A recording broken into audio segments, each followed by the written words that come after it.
Well, welcome here, everybody. My name is Glenn Hilton. I am from ImageX, based out of Vancouver, Canada, but we also have an office here in Kyiv, Ukraine. We're based on Kreshadok Street, right above McDonald's. We chose that carefully because we wanted to be able to go downstairs and have a Big Mac periodically, and it's a great location. Our team is here. They've come for some moral support. But they all said to me that it's important because it's the Ukraine that I should not just speak in English. A lot of the sessions here, I understand, are in Russian. There's only a few in English, so I will also be speaking in Russian. So I'll speak in English, followed up by translation into Russian, and hopefully then everybody in the room can understand. So they taught me a few things to help me just make sure that I kick things off well. So let's get started. So I'd like to welcome you all today. Good afternoon. Remarkable people here of Kyiv, Ukraine. Добрый день, мудакс, какого хуя? So that's my start. I know a bit of Russian. I think they said that is a very nice thing to say. So I will learn some more Russian and keep adding some more vocabulary. So today we're going to talk about recruitment. And in my company, I've been running a web agency for about 16 years.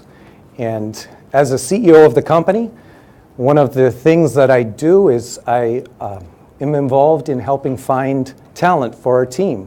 So I've had an opportunity to spend many days in interviews with candidates, working on the recruitment strategy of the company, and just learning about how we can attract people to be involved in the company that are going to help us be profitable and help us to grow and align with our culture. So today I'm going to be sharing a few things from that perspective. However, the things that I'll be sharing will be coming mostly from a North American context, so please do take that into consideration. There may be some things that don't translate. And afterwards, we'll have a little bit of a question and answer time. If there is anything that comes up that you hear that doesn't align well with the culture here, I'd love to hear that feedback because there may be some things that may not work. So I'm going to share some of the things that have worked for us. And hopefully each of you will be able to have some takeaways, and maybe you'll be able to also contribute some ideas too to the group so that we all can benefit and get something from the session. So today, obviously, when we're looking at a topic like this, we're primarily speaking to people who are full-time recruiters or involved in HR. Could possibly be CEOs of companies looking to add more talent to your company, or maybe you're a manager within the company and it's your job to hire and find talent. So hopefully there'll be something for everybody here today. Starting off, I want to talk a little bit about a statement that Dries, who's the founder of Drupal, stated a while back. He said, "There's two things impacting Acquia's future that still concern me. The first is the scarcity of great Drupal talent, and secondly, it's Drupal's growth. The demand for Drupal experts continues to be much larger than the supply. It limits the adoption of Drupal by our customers, the growth of our partners, as well as our own ability to hire Drupal talent." My company, we started in Drupal at the end of 2005, back in about Drupal 4.7. Back then, Drupal was butt ugly. If you remember it, for any of you that were involved in that stage, you'd go to the admin screen. It was just this huge list of options. And many of these options were very not user-friendly for people who didn't know what CCK or views or other things like that were. And so Drupal's come a long way and has definitely improved. But one of the things that I saw as a business owner is, except for maybe the period in 2008, 2009 when the recession hit in North America, we always had more problems to try and find good talent than we did in finding business. Our business was always in a situation where we just don't have enough good people.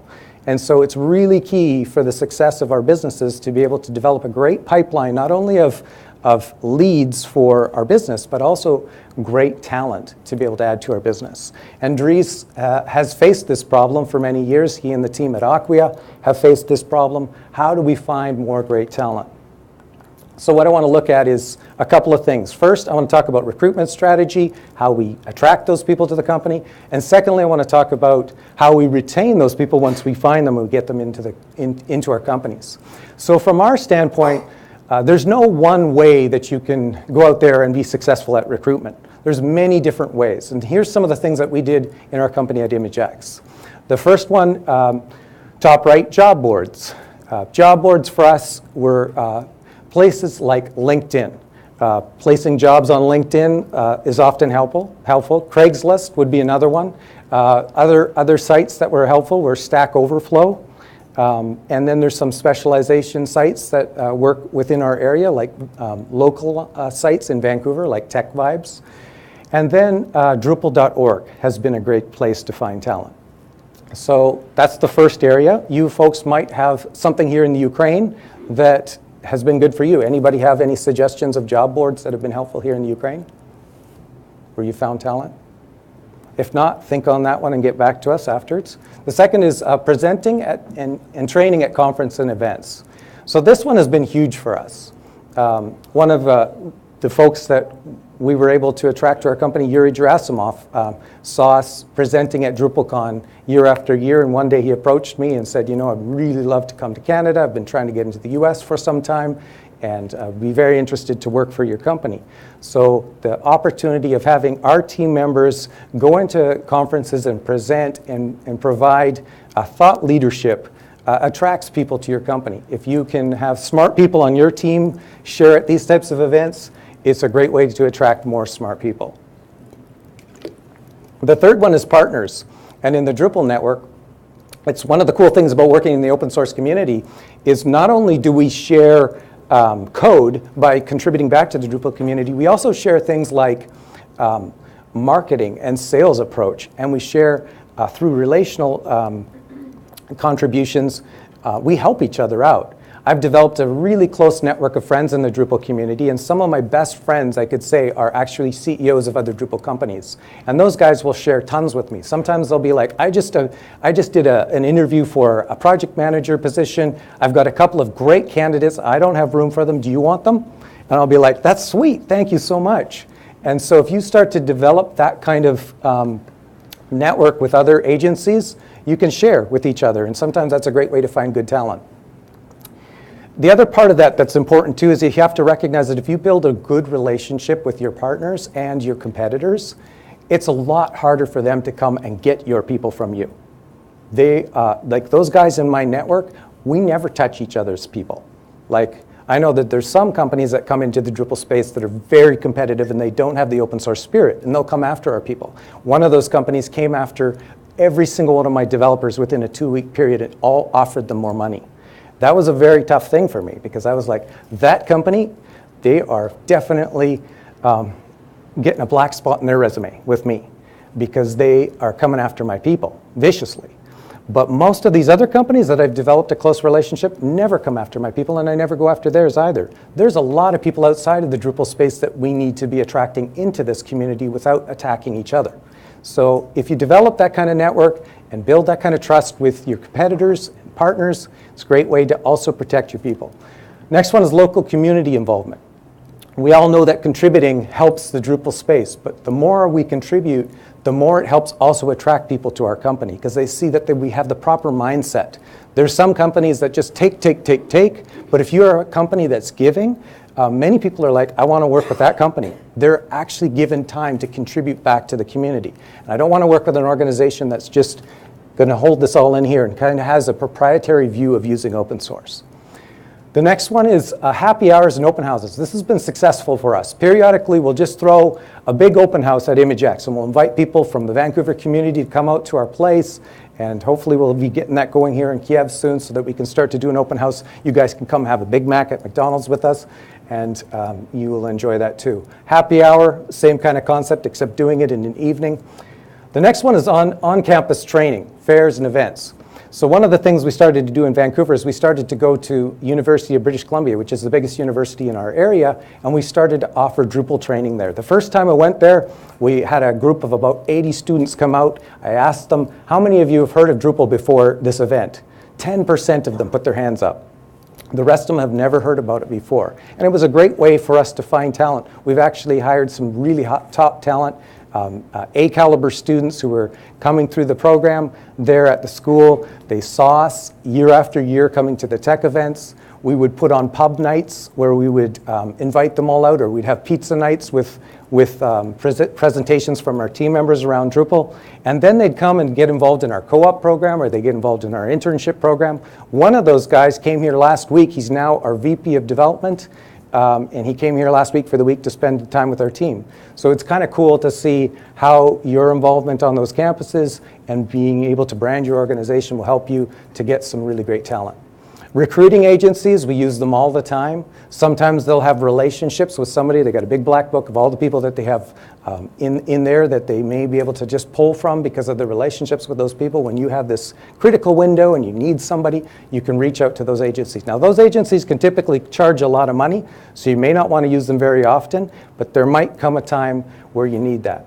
Blogging and social, yet another way we can show thought leadership and attract people to our company, because we're constantly trying to brand ourselves out there as a leader in this space. And we can do that with your organization by getting your best people to put their thoughts out there, giving it away for free, and causing people to come going, hey, I like to work with smart people. This sounds like a great organization, or I love what these guys stand for. I'm in there. Which ties into the next one, which is communicating the values of your organization. Many people are very passionate in the open source community about the values of open source. And if you share that through your communications, through your marketing, through your website content, through your blog posts about your values as an organization, it's going to attract people. And they're going to want to work with you. And that's the right kind of person that you want. Finally, it's incentivizing your team or your network. Sometimes you might need to do that to help people to get on board. One of the ones that we did that worked for us in Vancouver is we gave away iPads to anybody who would help us find a new talent. So if they brought somebody to our company, we would give them an iPad. So here's an example of a girl that got asked 3 times by her friends if she'd be interested in a job posting from ImageX. So it's not something you want to do all the time, but periodically you might need to do something to just add that extra incentive for an important position or job that you have to help you find that talent. What do you want to look for? Well, here's a few things we look for. First, I mean, these are so simple. It's all basic. Some of the stuff you guys like, okay, we know this. But sometimes you put these things all together, you add them all up, and it's that winning formula you need to find that right talent. The first one, quality of work. Looking at their code samples. We look at those code samples through a number of ways, and I'm going to talk about that in a moment when we talk about our hiring process. But we'll look at their work on Drupal.org or on GitHub. We'll look at their portfolio, and if they're, say, a design candidate, and we really want to see that they're doing quality work. Second is their community involvement. Are they involved in giving back? If that's important to your organization, if they're not doing it now, and you're all of a sudden expecting them to be hired and come on and do it, they may not. So if they're involved in committing to contribute before they started with your organization, they'll probably continue that with your organization. The next one is absolutely paramount. We all know how important communication is in the development process. If you do not get it right, if you do not know the 5 whys, if you do not dig down and make sure you understand, and you understand that in communication you need to communicate that back again and again. I remember when Yuri was telling me, and we were talking in the interview process, and he said, I've learned from working with North American countries that we've had this time gap. I've learned that through the translation of the English language that I need to communicate everything that I'm doing to my dev team in 3 different ways so that I'm sure that they get it. And then I need them to reflect it back to me to make sure they understand it. When I heard him say that, I was like, he understands communication. Because if you get it wrong and you don't get the requirements right and they say, oh yeah, I know what you're talking about, and they make assumptions and then they build something different, it can cost your company a lot of money. Next is following up and expressing interest. This is something I watch for in devs. If they have enough interest in your company that they will follow up with you and show you that they have true interest in you, that's a pretty good sign. Because if you go down all the path of going to hire somebody and they weren't really interested in you and they kind of just took the job because it was there at that time, but they really had their eyes on another job, they might end up leaving you 2-3 weeks later or a month later and take that dream job that they were actually trying to get. And they didn't express that level of interest that you were looking for. It's happened to me before. We really watch for that now because it's a good indicator. They also feel the same way about us as we do about them. And the final one is the alignment with their values. Now just spouting off your values because they read them on your site isn't going to do it for you. Oftentimes for us in the interview process, we'll put together scenarios. And they won't see those scenarios coming. We'll just ask them, what would you do in this situation? and then they'll talk that through, or tell us a situation where such and such happened. And that will oftentimes help us align, or see if they align with our values. Now I'll talk to you a little bit about our workflow. So when we're bringing candidates in, we've learned through the hard lessons of hiring people too quickly that we maybe shouldn't have hired. And later, we have to undo that hire. And I don't know what your guys' laws are like here in the Ukraine in terms of employment hires, but in Vancouver, where we are, it's very difficult to unhire somebody that you've hired. You've got to go through a lot of hoops and steps. You've got to have a lot of documentation in place before you make that fire, because if you do a wrongful dismissal, you can end up in court and have all sorts of issues and challenges and problems. Maybe it's not the same scenario, but for us, we want to make sure we're very careful about who we hire and who we bring on. So the first step for us is an email screen. We use a tool called Jazz, and in that tool, they provide some questionnaires. We provide in those questionnaires all of the questions that we want to ask of that individual and find out where they stand. Those questionnaires will involve multiple choice on different skills that are required. It will also pull in the hiring manager to really suss out and make sure we're asking the questions we need to ask to see if these candidates are going to be a fit for us. Once they get that questionnaire filled out, we can get a pretty good indicator if we want to go to the next step. And we didn't have to do anything except push a single button to say, send questionnaire to candidate. So we don't waste a lot of time. The next thing is the phone screen. Now this is where we train our HR people to do about a 15 to 20 minute phone screen. And in that phone screen, we're primarily looking for communication skills. If they don't have the communication skills, that's where they drop off. If they get past that, that's where we go to the knowledge test and the background info. This is where we dig in a little bit. We'll look at their social media accounts. We'll see and sort of observe how they interact with people. We'll see if they're, thought leadership caliber. We'll look at their GitHub. We'll look at their Drupal.org profile. We'll see what kind of contribs they will give. And that will give us a little bit more information. Then we do the face-to-face interview. So they passed all of that, then they come in for the face-to-face interview. In that interview, we're primarily looking at, are they a cultural fit with the company? And so usually it's the hiring manager, and it's HR, and possibly myself.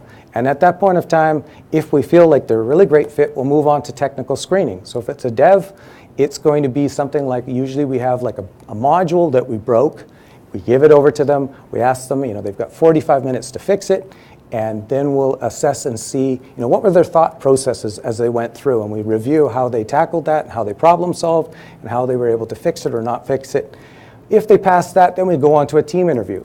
Again, this is one of the things I learned previously is I might like somebody, I might think they're fantastic, they might have a great background history of places that they've been at, but when it comes down to it, I really want to be sure that they align with my hiring manager and the team that they're going to be working with. So this is where I completely will turn it over. I can step out of it and say, this is you now making a decision if this is a good fit, because I'm not going to weigh in anymore. I want to make sure that you really are on board with this person, they are going to align with you, and you're going to be excited about them. The next stage is extending an offer.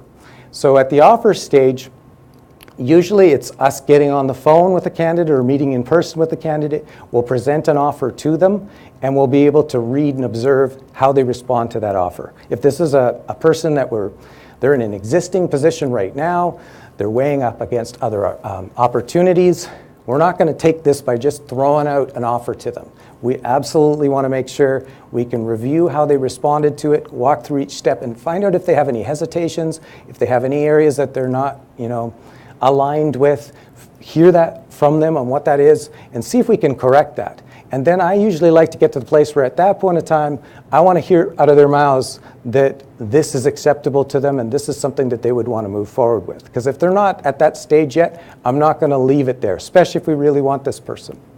I want to get this right. I want to have them say it. But at the same time, I want to give them time, because buyer's remorse isn't good. You don't want them to commit to something and then 2 weeks later they're regretting it. You want to make sure they're absolutely certain they're going to take that step, they're going to move forward with your organization, because you know how much cost it is once you bring that person on, once you do all the training and everything else to get them on board and they aren't sure. You want to make sure they're sure. So you give them a period of time. Usually that period of time is 24 hours to 48 hours. It can't be too long. It's got to be just enough for them to really go home, think about it over, and for you to be able to do the reference check. Now, oftentimes you can do a reference check before you do the offer. But sometimes if they're in a position and they're not ready to give their true references to you because it might jeopardize their present position, you have to wait until after you've extended the offer. But the offer is dependent on positive references. So they're pretty sure on themselves to be able to do this because they know that if these references go against them, they might have this offer drop off the table. So they have to really know. So it's a bit of a game here on whether you do those references first or whether you do the offer and the references afterwards. But I've found that if this is really, truly a caliber person, you should give them the benefit of the doubt and do the reference check following the offer. So that's kind of the workflow that we do at ImageX. It's been good for us. At the end, when we get time for questions, I'd love to hear if there's anybody else who has any other ways that they've been approaching it, but this is how we've done it and found it to be helpful. Now we're going to move on to retention. How do we keep people once we get them within the company? Well, as we all know, losing top talent isn't fun. Now, I'm not super big on the sports here in Ukraine, apart from the fact that you guys like football. But in North America, basketball is huge. And LeBron James, who's probably the greatest basketball player in the NBA right now, a few years back, he left his team, the Cleveland Cavaliers, and moved on to Miami. And that was huge for Cavs fans. They were absolutely devastated. They actually have videos on YouTube you can go and watch and see them taking his jersey and burning it in the streets. Like, this is deeply hurtful. Imagine back to high school and that person that you loved dumped you, right? Like, this is the feeling you have when you are an employer or a CEO of a company and a top talent just walks out on you one day, just comes into your office and tells you, I've taken another position. And you're like, oh my God, this is horrible. This is horrible. You know how key this person is. Maybe you have client projects that are completely dependent on this person. So how costly is this? Well, there's a company in Vancouver called the Great Little Box Company, and their CEO, Robert Magny, he put an article out on this subject, and he stated that it costs him somewhere between $60,000 to $80,000 every single time he has a top talent leave his company and he has to replace them again. At first, when I heard that figure, I was like, are you serious? That's a crazy amount of money. But once I started to sit down and think about it, and think about all the cost it takes to bring somebody up to speed, all of the training involved, if you're using recruiters, the cost that it can impact if you're an agency and you're working with external clients and they were dependent on this person, maybe it affects some of these clients in terms of how they view your firm now. Huge. So it's something you don't want to have happen to you, and you really want it to happen as seldom as possible. So how do we reduce that? How do we ensure that we can retain those key people? Well, one of the things I learned through doing the interview process is I would listen to hundreds and hundreds of people come into the company and sit down and talk to us about their experiences, is a lot of people would leave because of the practices of the organization that they were working with, the management of those companies, the way they treated them. Top 10 reasons for people leaving relate to the decision-making processes of management. Gregory P. Smith states this. So what are these decision-making processes that cause people to leave? Well, I would hear things like people saying, for the last 6 months, I've been saying again and again and again to management, we need to change this or we need to change that. And they'd be like, yeah, good point, but nothing ever changes. Or I just never feel heard. Or they don't even care about my career path. Or I know that they plan deadlines on Monday morning because they want us to work on weekends. So these are the types of things that really get to people. So understanding how your employees are motivated, what's important to them, and making sure you as management and leadership follow through on that is really critical. So here's a few tips. These are a few things that have helped us. The first one is listen to your team. So one of the ways that we've structured to do that is we provide one-on-ones for everybody on the team. Every single person should have half an hour a week scheduled for them to be able to meet with their manager. One-on-ones are super important. I've been utilizing series called Manager Tools. You can find it at manager-tools.com. These two guys, Mike and Mark, have been involved in management since 2005. And these guys have some fantastic tips. But they have podcasts. They have about 700 podcasts. And they have podcasts to help managers be able to understand their people and be able to get the best out of their people. So they say that one-on-ones is really critical. And they break up their one-on-ones into 3 segments. The first 10 minutes is anything you want to talk about. The next 10 minutes is anything I, as a manager, want to talk to you about. And the final 10 minutes is to talk about your career path and your future and where you're going. Because that has to be important to us as organizations. We have to care about what you really want. Because if we don't care about what you really want, and you're just a cog in the wheel, your life's too short. You want to find a great company that's going to help you. So those guys are fantastic. Look at those resources for any of you who are managers. Second is act on what you hear. Once you get that information, put it down and make sure you act on it and follow through on it. Because if you do, you're going to communicate you truly care about your people. And third, plan time to build relationships. Relationships are super important. If you have a relationship with your people, you won't get surprised to the same extent you would if you don't. If you don't have a relationship with them, they're not going to tell you the stuff that's really bothering them. They're going to tell somebody else. And when they tell somebody else, it's going to actually work against you. It's going to operate like a cancer in your organization. But if they have a relationship with you and they can trust you, they'll tell you. And when you know that information, you can act on it. But just make sure you act on it. Second, keep the bar high. So setting goals and clear objectives for each of the people on your team so they know what they're supposed to do.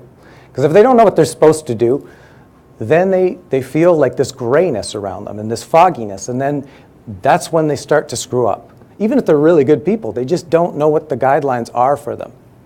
So help them get that narrowed down and clarified. Second, hold them accountable on that. This is where the one-on-ones come in and help, is just holding people accountable. Everybody likes a tight ship. As long as the tight ship is operated in a way where the direction is clear and the leadership are fair and the leadership really care about you. And thirdly, deal with cancer quickly, because cancer will kill your organization. You get this really talented prima donna that comes into your company, and he's super good, or she's super good, but they're just trouble, because they're breeding distrust, they're gossiping all the time, they're talking bad about their manager or the other person, they're causing other people to have bad thoughts. As talented as they are, you got to get them out. We use a tool called Small Improvements. Small Improvements helps us document all of this information for each of the people. So look at Alla. She's awesome. So there's a section for praise. There's a section in there for feedback. The Manager Tools talks a lot about feedback and the importance of giving feedback. And there's a section in there to put your objectives in. So when you have performance reviews, in our company we do performance reviews twice a year. It gives you a chance to put down what is the path that you want to head on in your career, what are the key things you want to accomplish, here's the things the company wants to accomplish, we want to make sure that these things align. Oh, you want to be able to become this is the next area that you want to grow to? Fantastic. Well, here's the 4 things we need you to work on to be able to get there. Oh, you want this salary? Great. Let's work on these 3 things, right? So this is where you can track it all and put it. It's a really good tool. But there's other good tools that you can use for that too. Third tip, keep them challenged. Developers, really good developers, like to be challenged, right? They're not like, I hope we get another maintenance project. That'd be awesome to, be adding patches every day. No, they want, what's the next interesting project? What's the new technology? Oh, what's the cool new client that we're going to be working on? You can't always keep it interesting, because sometimes you have to do support. Sometimes you have to do maintenance work. So you have to figure out that tough challenge of how do you keep everybody on your team interested, but at the same time balance out all the work that you got to do. That's our tough job as leadership, is we have to figure out how we can do that, but it's very important. Foster innovative initiatives. So for us, those innovative initiatives it's often tied into the third. It's often tied into the third one, which is keeping the company direction in view. Is what's the strategy of the company? What's the mission of the company? Where are we going? Everybody wants to know that. And when you can tie into that, for us, it's like OpenEDU is a key part of our company. We've developed this platform. We just launched it onto Drupal 8 2 weeks ago. We're all excited about it. We have universities all lining up from all over the world that want to get onto the platform. We're all looking at each project we're doing. We're seeing what pieces we can use from that project to build, to add to it. So it gives us a chance to be more strategic about our work. So what's the thing in your company that gets you guys out of bed in the morning, that makes you pop out and go, I'm excited to work on this. I'm building something bigger than myself. Next is rewarding them, giving incentives, recognizing them publicly, and compensating them well. For compensating them well, are we doing that market survey to find out what it is that everybody's getting paid in our area? Are our people getting paid at that standard and level, or maybe even better? What is it that they were looking for when they first came to us? Make sure you hear that, because if you start to try to cut them down well below that, they're probably looking on the job boards. Recognizing them publicly, for us, we developed a Slack channel. We call it Kudos. And we like to give kudos out to our team. And on our weekly meetings, we're giving out more kudos to our team. Catching people doing stuff good. Do that all the time within your organization, and it will breed more and more of that mentality. And incentives. Do you have some kind of stock option plan or shares or profit sharing that you're involved in giving to your team members so that they can participate in the growth of the organization and the company? Finding out ways that will motivate them. Not everybody's motivated by money, but some people are, and that's a great way that you can help keep people focused and passionate about their work. Next is the workspace. Super important.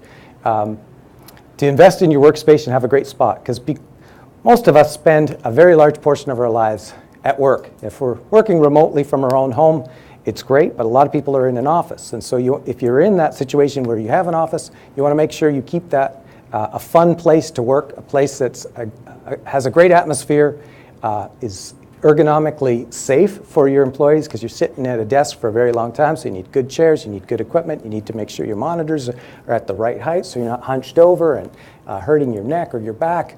And also just thinking about all the little things. And the little things for us is where we can use tools like Small Improvements or Bamboo HR to track information about each person in the company, and then make sure we follow through and act on that. So in our Vancouver office, our HR has been very attuned to every single person's needs. We know that Bjorn, who's 6'7" and skinny, is always hungry. So Catherine makes sure she packs him like full packs of food for every time he's going on his trips, and makes sure he's fed all the time. And Bjorn's super happy. So each person has their own unique things, and our HR seeks to learn that and make sure we can meet those needs. Tip number 6 is invest in their growth. So keeping a great training environment. For us at ImageX, we put aside money each year so that everybody can use it towards an education fund. They can use that to help them go to DrupalCon, or they can use that to help them go to local events or conferences, or to take online courses. However they choose, they can just come to their supervisor and ask. Secondly is protecting their time. Everybody wants to work in a place where there's a healthy life balance. We all know that to win in a marathon, we've got a plan to run in a marathon. But if our company is focused more on sprints, we're not going to win that marathon. We're going to burn people out. And so keeping a healthy place where we can actually have a working environment where we're watching our people's time. Sure, there's times where we have to work into the nights. Sure, there's times where we might even have to work on a weekend. But that better not happen every week, or it's going to burn your people out. Resources is another one. Having a library, having some good stuff available. I see I'm getting time things. So final thoughts. Relationships are key, and they take work. You can't shortcut that in any way within your organization. Secondly, always listen and be consistent to follow through on everything that you commit to. And finally, remember, there's no silver bullet. There's no one winning solution. There's just a whole combination of things that you need to do to be able to attract people to your company and help retain those people. So those are my thoughts. Love to hear if you have any questions or any other thoughts before we wrap up. Thank you. Slava. Glenn, tell me, who do you do your one-on-ones with, if you do ever any? For me, I do it with my leadership. So each of my leadership team members, I meet with. Like team leads? For me, it's actually one top? level up, like it's my COO, my VP of business development, so on and so forth. Okay, what's more important, nice workspace or challenges in work? Challenges in work. Okay. Thanks. Yes. Other questions?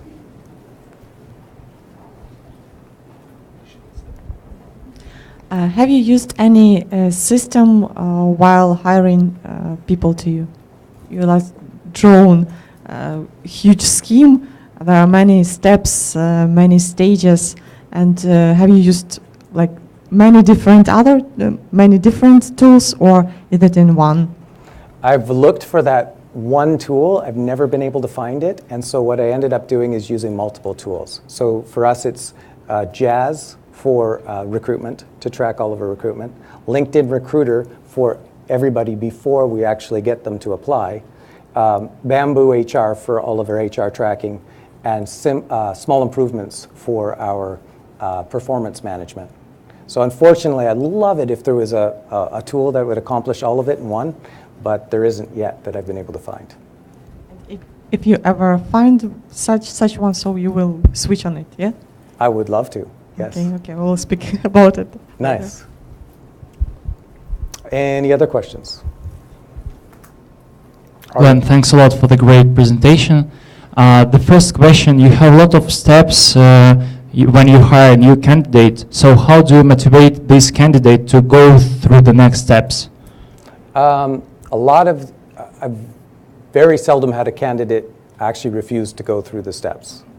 Most of the candidates understand that if they want to work for a top company, they actually appreciate when the company does their due diligence. They see that due diligence shows that the company is going to be a more high caliber company than the one that's just willing to hire them, just like that on a single interview. So most candidates are okay with it. However, we don't do maybe the questionnaire and the technical assessment, like the test, with a candidate that we know is like maybe a top tier member of the Drupal community. We're going to just basically go, the guy's got a reputation, we know where he's worked, I've got team members who've worked with him before, we're not going to like make him go and do this stuff. We're going to do that though with somebody we don't know from Adam. Okay, thanks. And one more question, how often do you do one-on-one meetings with your employees? Me? No, the person who is responsible for one-to-one meetings with employees inside your team. Once a week. Once a week? Half an hour once a week. It's a big time commitment, but it's worth it. Okay, thanks. Yeah.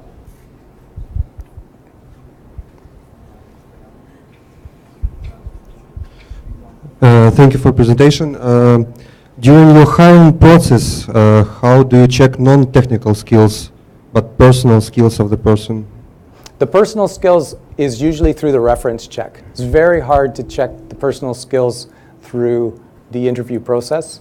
So the personal skill checking I will look for in the early stage will be social media. Sometimes you'll see through social media somebody might have some obnoxious ways that they interact with people. They're trollish on posts and things like that, or they say really strong things that you can see are divisive. So that'll be a flag for you. But in the hiring process, when we start to ask the questions, there's a critical question we ask. We'll ask, okay, I'd love to hear the names, both first and last, of your last 5 supervisors. Okay? Now, if I was to ask those people, not saying I'm going to call them right now, but if I was to ask those people about you and ask them what you've done really well and what you could improve, what do you think they would say? Now, once they've spat it out of their mouth to tell you the first and last name of each of those supervisors, they're not going to lie because they know I might follow up and check on that.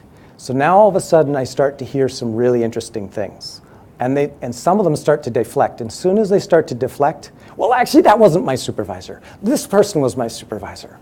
Then I start to know, oh, they're covering up something. They're trying to protect something. So then I'm going to dig in a little deeper, and then I follow up with those supervisors later when they give me permission, and I start to see, oh, there is a pattern here. there's some serious issues that we are not going to hire this person with. So that's one of the ways you can dig down and get that understanding. Any other questions? And Anatoly? I have a question. Regarding one-on-ones, is it not too often to have them every week? No. Does enough events happen, or can enough feedback be accumulated or actions taken in just 1 week? I've been doing one-on-ones every week now with the entire team for about 5 years, and I would say it's not too often, because in terms of building the relationship, you want to have that relationship with your direct supervisor really strong.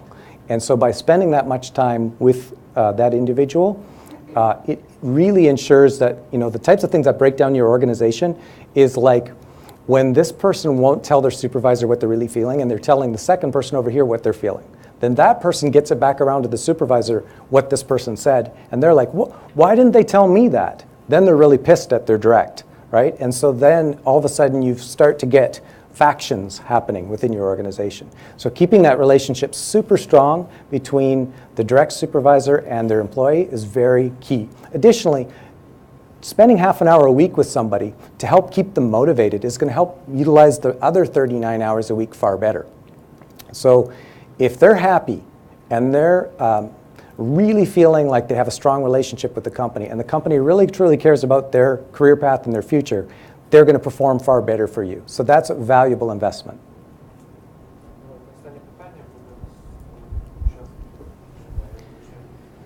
Glenn, did you consider to build your own HR tool if you didn't find like a single bullet, a silver bullet? Maybe it's time to build a new product if it is so it should be so good. Yes, I did, because seriously, the HR tools are painful. They're almost as bad as accounting tools. Like, oh my God, who are these people that create these things, and what century do they live in, right? Like, they're terrible.